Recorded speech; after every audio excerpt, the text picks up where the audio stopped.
Əziz tamaşaçılar, bu gördüyünüz tikili Lerik rayonunun Dico kəndinin məktəbidir. İndi məktəbə oxşamasa da bu uzunluğu cəmi 5 metr, eni də bir 3 metr olan bu tikili Direktor ağacda oturur. Zəngi quşlar vurur.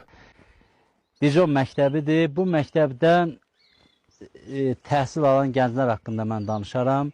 Ümumiyyətlə Dico kəndində cəmi 13 ev var. Bu 13 evdən Azərbaycanın hər iki müharibəsində çoxlu iştirakçılar var. 3 şəhid var bu kənddən. 13 evdən 3 şəhid var.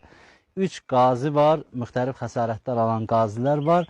Və 10-11 arası da döyüşçü var. Yəni bu da böləndə hər evə bir nəfər, elə ev var ki 2 nəfər oradan müharibədə iştirak edib. Məktəb sözü bundan böyükdür. Avropa bizi kıskanır. Yəni bu bəlkə də Azərbaycan üzrə elə bir fantastik göstəricidir ki, bir kəndin hər evi müharibədə iştirak eləsin. Xüsusilə bu 2-ci Qarabağ müharibəsindən bu evlərin hər birindən bir əsgər, bir nümayəndə olub. Onlar məhz bu məktəbdə təhsil alıblar.